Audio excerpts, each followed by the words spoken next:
The cross-country teams host 1,500 runners. And the members of the women's soccer team will talk about their season. This is All Access, and it starts right now.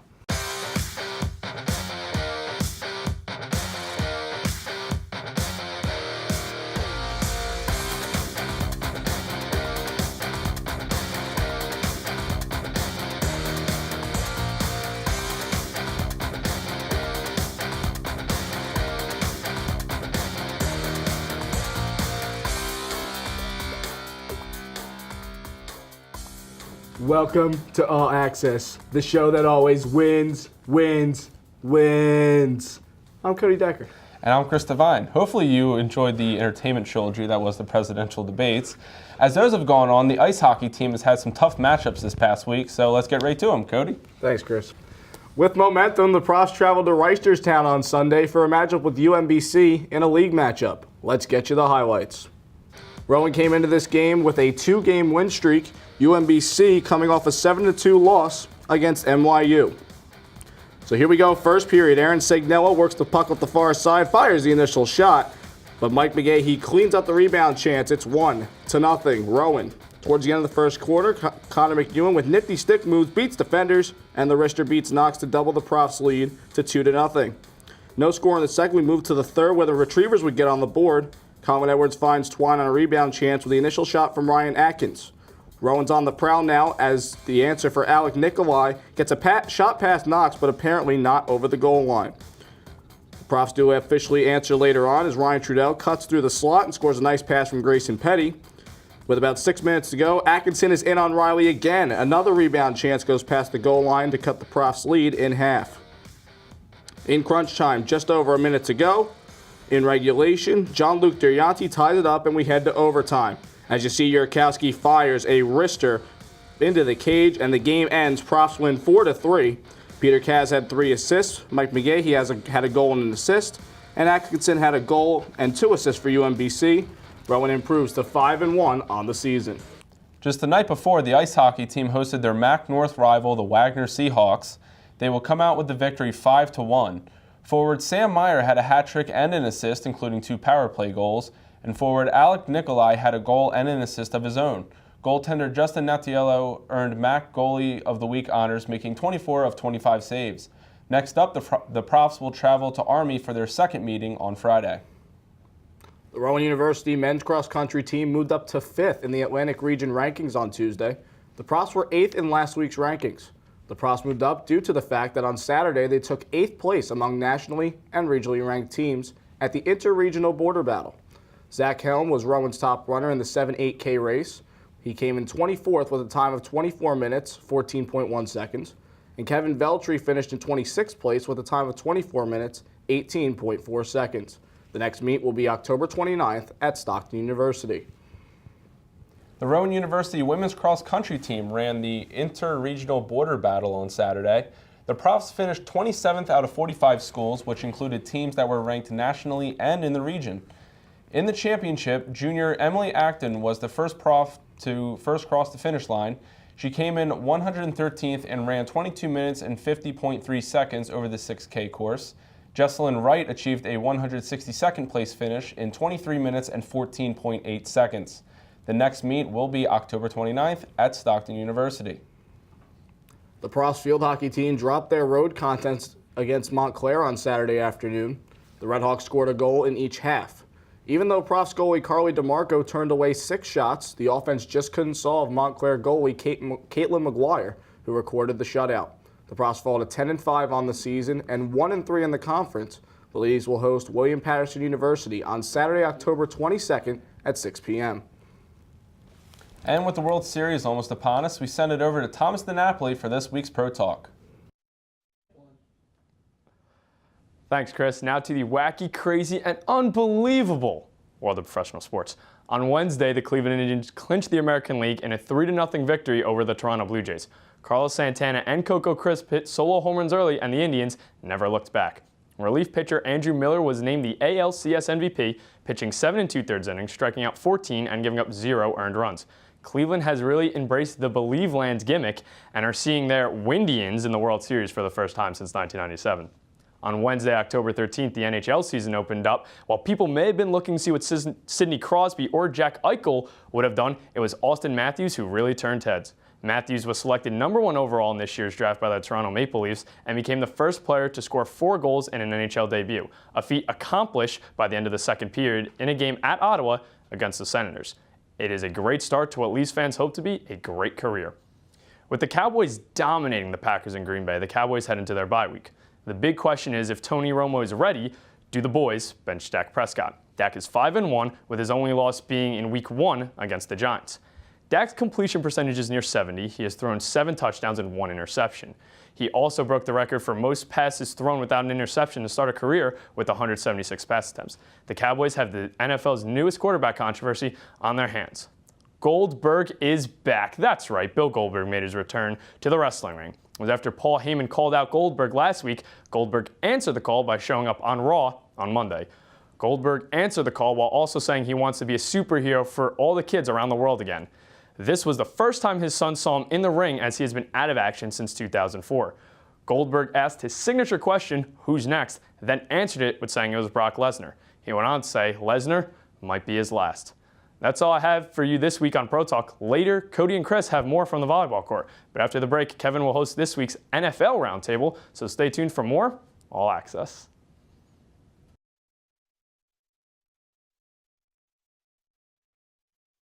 Welcome back to All Access. Time for our Rowan Roundtable.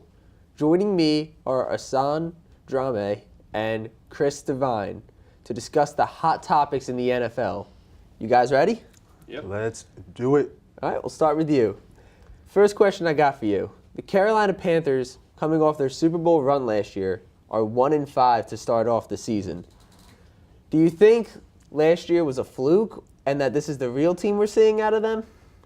Well, no, I don't really think it's a fluke. And let me just start by saying this. They should have never let Josh Norman go. And the reason I'm saying that because is that you now have 2 rookie corners starting on the Carolina Panthers secondary. And, you know, it's just not working out. Josh Norman was actually legit at what he was doing last year, and he was helping that defense out. So once you throwing 2 rookie corners in that secondary for what they want to do, now all of a sudden it's like burnt toast out there, if you know what I'm saying. So I don't know what I do think. I don't think contrary to most people's belief that the Panther season is over, because I believe their offense is still potent, even though they have some issues on the offensive line, specifically on the outsides. But I don't know. It's getting very tough. They gotta find some answers for their secondary fast, or else they're gonna be scoring a bunch of points for nothing. I definitely agree. Josh Norman's departure has been a big blow to that defense. Yeah. Chris, what are your thoughts? I agree, slightly disagree a little bit. I mean, yeah, they should have never let Josh Norman go, because that secondary they don't have the experience there, and they're getting burned each and every week. With the flat secondary back there. The other thing too is kind of the careless play of Cam Newton. I mean, you see him kind of gallop into the end zone, kind of showboating a little too much. Takes a shot from the side, and now he goes out a couple of weeks with a concussion. Now you're throwing Derek Anderson in there. I mean, I'd rather have Cam Newton, but he's got to kind of keep the showboating and the flashiness a little bit to a minimum. I mean, you got your team now, but you got to look now. Your team is in a 1-5 hole now, which is very hard to come out of, especially in the NFL. So you really have, if I'm Cam Newton and I'm leader of this team, you got to strap it in, and you got to look to turn the season around before it really goes in the tank. I mean, it's fine for me if you wanted to, showboat and express yourself that you're having fun while playing. It doesn't have to be your down and dumps all the time like you did. But not when you're at the 5-yard line with the ball. Okay. I do agree that he needs to protect himself, but I personally don't have any problems with anyone, on the field celebrating after a good play or anything like that. I do agree with you in the sense that he has to be careful and protect himself, or else, it might be the Carolina season might be done. It could be his career. Maybe. That is true. You can't have that. This team, especially with concussions nowadays. This team is desperate to need him. Aaron Rodgers so far this season has not looked like typical Aaron Rodgers. What are your thoughts on the superstar quarterback, and how can he turn his play around this season, Chris? I don't know. I mean, I've been watching some of the Packer games, and I just feel like the potential's still there. The Aaron Rodgers that we know is still there, but it just seems like it's just simply not getting the job done. It's been really hard for me to kind of pinpoint what it is that Aaron Rodgers is missing. But I mean, it's not the same Aaron Rodgers that we've known for the past 8 or plus years. So Definitely something seems to be wrong with him out there. Yes, there is something wrong with him, but I think it's a combination of many things. One, I think the receiving core is probably not as good as advertised. We said Jordy Nelson was a problem for the Packers offense being out of sync. But there's I think there's some stat out there that's saying even when he was out, they were still last in the league in net yards per pass. I think is some stat from Pro Football Focus that I looked up. So I think it's a combination of the receivers. I think it's a combination of him. He's not accurate enough as the trademark Aaron Rodgers should be. And I also think it's part of the offensive scheme, which goes back to the coach. So if you have to come down to the decision that you need to shake up the offense, what are you going to do? You're going to get rid of one of the greatest quarterbacks of all time, or you're going to get rid of Mike McCarthy? Because let me tell you, that Super Bowl trophy back in 2010, 2011, which year was it? One of those years? Yes. One of those It's getting years, yeah. dusty. Let me tell you, it's getting dusty. So let's kind of bring in some type of change and see what goes from there. it's definitely more of a mental mechanical problem with Aaron Rodgers than anything else.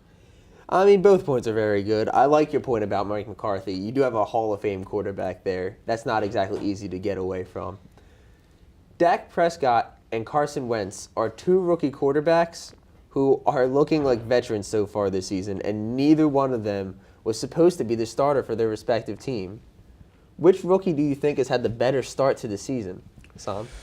Ooh, I don't know. If you would have asked me through the first, maybe a couple weeks earlier, I would have said Carson Wentz, no question.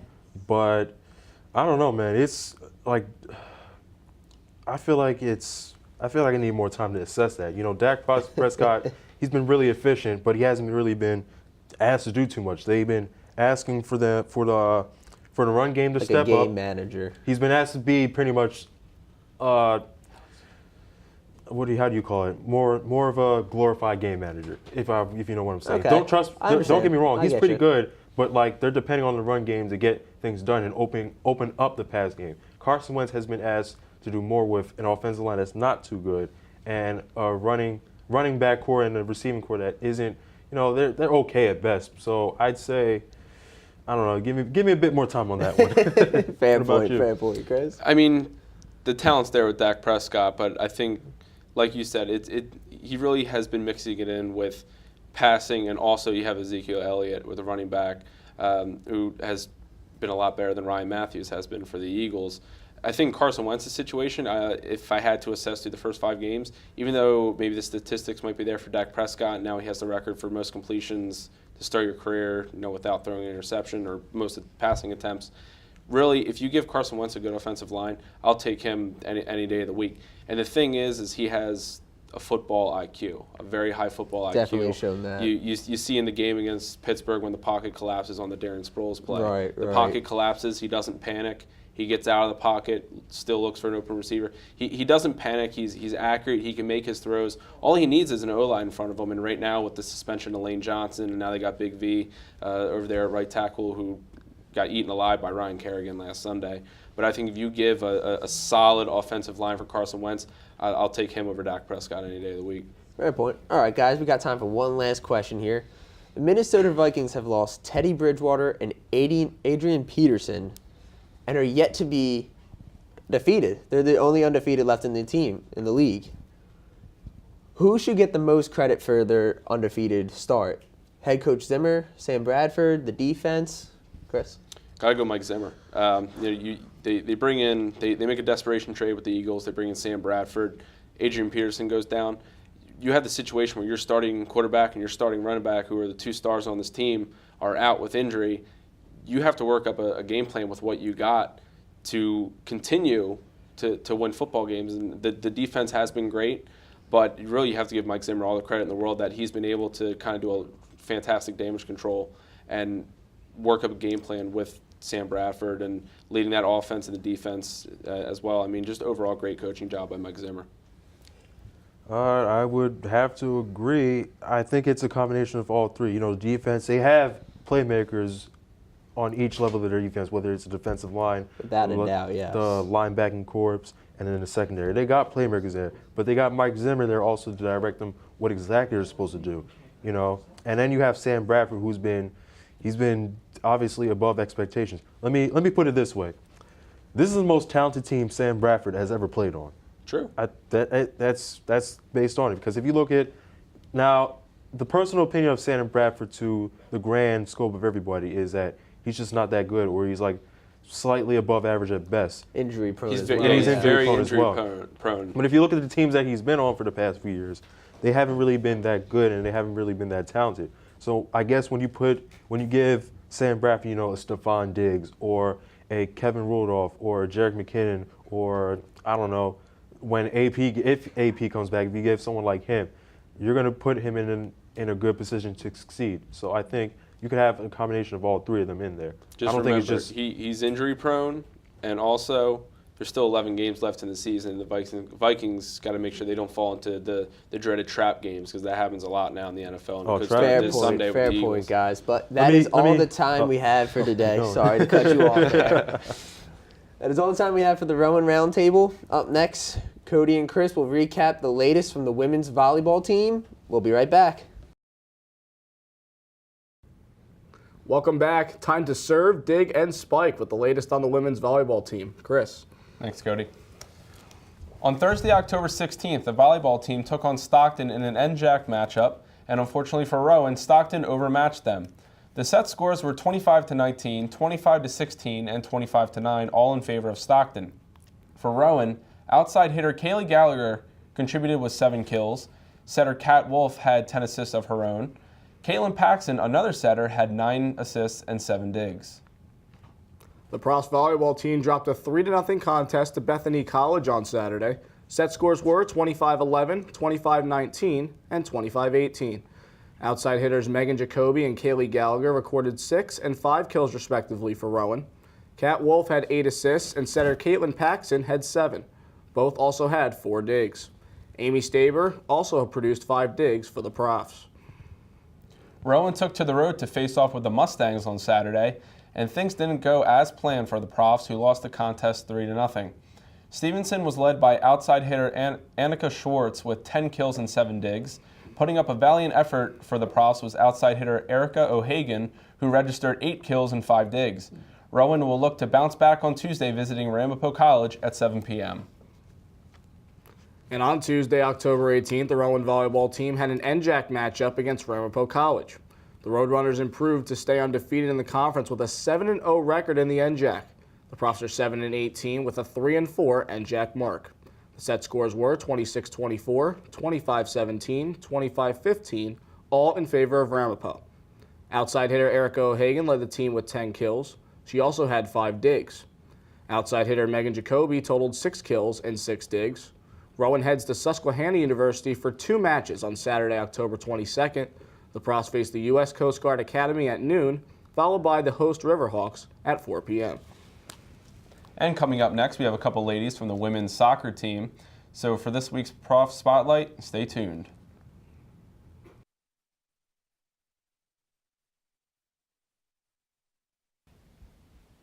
Welcome back to All Access. Time for this week's Prof Spotlight. Joining me this week are women's soccer players Megan Carchidi and Rebecca Fasano. How you guys doing?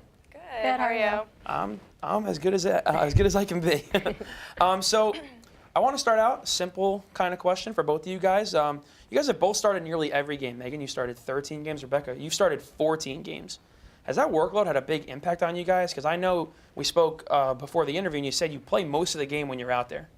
Yeah, so I definitely think that preseason, it starts off like we work really hard and that sets the tone for the rest of the season. And then in practice, we definitely work really hard, so that sets the tone for the games. The day after a game, our bodies are definitely very tired. We're afraid to wake up in the morning. Yes. We don't know what's going to hurt. Exactly. But I think that other than that, physically, we are very prepared come to game day. Yeah, definitely. I mean, we're old ladies, we're seniors, so it definitely takes a toll on your body. The 18-year-olds are bouncing back the next day. We're like, oh, he's go to the trainer, just get an ice bath. But yeah, definitely the work we put in during practice helps us fight that fatigue. So that work you guys are putting in practice is clearly translating to the games as well. You guys are 14-0-1 so far this year. Congratulations, by the way. You guys are having a fantastic season. What are the key, what are you guys doing that's making you guys so successful, and what are you going to keep doing to continue this success in the final 2 games of the season? I think the biggest thing is our chemistry that we have. We have only lost 2 girls last year, so a majority of the team has stayed together. And then even off the field, most of us live together and we do things outside of practice. So that translates well onto the field. It helps generate our offense and our defense as well. We've only let up a few goals this season so far. I think that's largely attributed to the fact that we are teammates on and off the field and we really do work well together. Definitely. It's really important that we're teammates on and off the field, like Megan said. And also what's really important is positive vibes. Like, we definitely have positive attitudes on and off the field as well. That's always a key to success right there. Another key to your guys' success so far this season has been goalkeeping. Goalkeeper Shelby Money is 13-1. She has 10 shutouts. Rebecca, you play defense, so I'm sure that you probably have a little bit, maybe of a closer relationship on the field at least. Yes. So what does she do to make her to be so good? I mean, Yeah, well, she's a sophomore now, so freshman year she came in, she worked really hard. This year you can definitely see she's improved, and just by having that experience, she's gotten a lot better. She's a lot more vocal on the field. You know, I'm a senior, and she's a sophomore, and I told her right off the bat, talk to me, like, as much as possible, yell at me when I'm doing something wrong. Like, just because I'm a senior doesn't mean that you can't command me on and off the field, you know? But she's great. She definitely commands the back four and the back line really well, and she's dedicated to her position. Yeah, definitely off the field. She puts in the work even outside of practice. She goes to the Keeper Institute, which is a local goalie training, and she does that on her own time. She really just loves the position, and she's probably one of the best keepers with her footwork. It's like having another back there. We're not hesitant to pass the ball back to her, which definitely, I think, makes her stand out from other goalkeepers in our conference that we face. yeah, she's definitely having a phenomenal season. But up front, Megan, you're more, like we spoke before, kind of involved in the offense, and balanced scoring has been a very big theme so far this season. You guys have five players, with 6 or more goals. Has Coach Leacup been stressing that in practice, or does the scoring kind of just happen once the game starts? I think it just naturally happens. Like I said, we're all teammates. We just want to win at the end of the day. It doesn't matter who scores, who has an assist. We want to see each other score and do well. So I don't care if one girl has 20 goals or one girl has none. If we're winning, that's what matters. And just clicking and working off each other, I think, attributes to that. Definitely, and I also think that the girls who come off the bench and who aren't starting, they're just as big as a threat offensively as the 2 starters who are playing offense. So definitely people getting involved off the bench as well so far this season is also another key to your guys' success. Now you guys are traveling to Ramapo on Saturday up in Mahwah, which is about 2 hours from here. Do you guys think it's going to be very tough to get off that long bus, or is it just kind of, any regular game? We're so used to traveling at this point. Typically speaking, we travel about 2 hours once a week for our away games. In the beginning of the season, we traveled to New York, which that was a 6-hour drive there, a 6-hour drive back. So we're used to it. We usually get there 2 hours prior to the game just to get off the bus. If you have to see the athletic trainer, do your thing, and just get ready. Yeah, definitely what Rebecca said. We're kind of used to it at this point, and I think it's all about following a routine. So we get there 2 hours before. Everyone knows the process and knows what we have to do, so that definitely helps. Any away game, though, in the NJAC definitely is difficult. It's nicer being on your home field, but I think if we show up, we won't have any problems on Saturday. Okay, so you just mentioned routine. Actually, I'm going to kind of go off of that. Are you guys superstitious when you get on the bus? Do you sit in the front? Do you sit in the back? Or do you not move? Do you watch the same movie or something like that? From the first bus ride, we claim our seats. You're Smart. either on the right side, the left side, the front, or the back of the bus. Typically, I eat about the same things the day of a game. Either girls are watching a movie or they're listening to their music. Sleeping. Sleeping. Yeah, I listen to music, she sleeps, so. Nothing wrong with sleeping. Now, Ramapo they do have 2 straight wins in NJAC play. They aren't having the best season. They're kind of more towards the bottom of the standings where you guys are more towards the top. But how do you think that they're going to go into this game? I mean, beating you guys will probably be one of the highlights of their season. Yeah, so I think every team right now, we're the team to beat in the conference. So I think they're going to come at us really fired up and ready to go. I think we need to match their intensity, if not overcome that, and from the start, win 50-50 balls, come out with strong energy. And if we can play like we've been playing, I don't think we'll have any issues with them. Definitely, and the NJAC's a very hard conference in general, so any team that plays the best that day, they're going to come out with the better outcome. All right, now you guys, we keep mentioning NJAC. In the NJAC, you guys are right behind TCNJ in the standings. After Ramapo on Saturday, you're going to be playing TCNJ next Wednesday. Megan, as one of the captains on this team, is there something specific you're going to be kind of trying to enforce in the upcoming practices or maybe after the game on Saturday to get you guys prepared for TCNJ? Yeah, so after Rampo right now is our focus, but moving forward after that game, I'll definitely reiterate to the girls that we beat them in the regular season last year for the #1 seed, and we beat them in the NJAC finals last year to win the conference. So they definitely have some revenge coming out after us, and we need to be aware of that. We can't take any plays off or come out slow because they will capitalize on that. So I think still practicing the way we have been and sticking to our routine and treating it almost as any other game, but we naturally just get hyped up for that game as it is because we know the importance of it. Awesome. So guys, just one final question before we go. I want to kind of go into the world of professional women's sports, which is always growing. There is the National Women's Soccer League now. It started just a couple of years ago in 2013. We do have a local team, Sky Blue FC. They're up at the other RU, Rutgers. I know we're not a huge fan of Rutgers, but you know that is where they play. The average attendance is only a little over 2,000 right now, but it's certainly growing. Really quickly, what do you guys think is a key to get the women's sports growing in this country? I think just keep giving women opportunities to do things that the men can do as well. Those athletes who are playing for that team, they're very dedicated, and you know they put their mind to it, and they can be just as successful as any male athlete. Yeah, I definitely think also media coverage plays a big factor into it. I think just getting them on TV more and having little girls who can't necessarily go to the games, just seeing them on TV, just kind of like young guys see a football player or a baseball player, it would definitely help them get involved and be into it. Well, we're having you guys on this show right now, so hopefully maybe some young girls will be tuning in when we get this up on YouTube and on our live stream, and they can be inspired to go and play soccer, because obviously you guys are very successful. So best of luck in the rest of the season, girls. Unfortunately, that does it for this week's Prof Spotlight. I would like to thank Megan and Rebecca for joining us. Cody and Chris, back to you at the desk. Thanks, Lenny. Let's recap how the women's soccer team did in their latest game. Cody? Thanks, Chris. The women's soccer team continued their dominance as they pitched their 14th shutout of the season with a 4-0 win over Rutgers Newark in their final home game of the season. The 4 goals for the Profs came from Morgan Myers, Lauren Coletti, Melissa Kelly, and Catherine McCary. The Profs are now 14-0-1 overall and are now 6-0-1 in the conference. The men's soccer team took to the road this Saturday to take on the Rutgers Scarlet Raiders in Newark. The night did not go so well for the Profs after the 3-1 loss. The Scarlet Raiders were able to get 1 goal in the first half, then tackled on 2 more in the second. The lone goal for Rowan was scored by forward Barack Ozdemir in the 87th minute. And the team was able to show up big time against Brooklyn College in the last non-conference game of the season, winning the game 12-0. Forward Zach Sakena and Barack Ozdemir were both able to score 2 goals each, while backs Garrett Hoagland and Shane Patterson had 1 goal and 2 assists each. Goaltenders Kyle Dennis and Noah Baker for Rowan were each able to save 1 shot each. Rowan will have their last home game of the season against Ramapo College on Saturday at 7 p.m. And the 24th ranked Rowan football team picked up their 3rd straight win with a victory over Southern Virginia University 17-7 on Saturday. After a scoreless first quarter, Rowan picked up a 10-0 lead at halftime off of a Tyler Knighton 24-yard field goal and a 3-yard scamper from running back Gaywin Bragg. In the third quarter, Bragg found the end zone again with a 48-yard run to make it 17-0 Profs. The Knights would have a 15-play, 89-yard touchdown drive capped off in the fourth quarter by Malaki Salovi from 2 yards out, but the Profs would hold on for the 10-point victory. Bragg totaled 144 yards on 19 carries and 2 touchdowns. Running back Anthony Diorio pitched in with 13 carries for 60 yards. Defensively, linebacker Ryan Brenner had 10 tackles, 7 solo, and a forced fumble.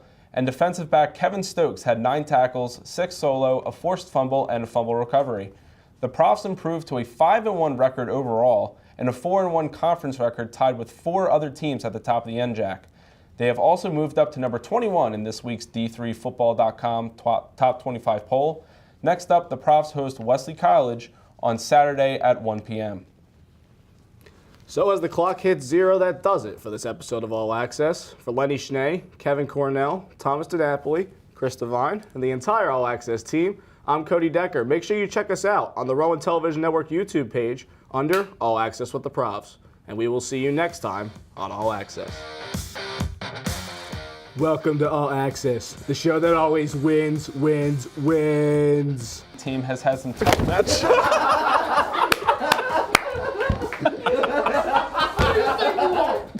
back to my show. Get out of here. It was Bigley. It was Bigley.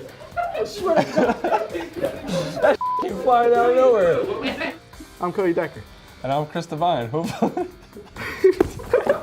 gentlemen, let me introduce to you the next president of the United States, Donald Trump. Camera's not on.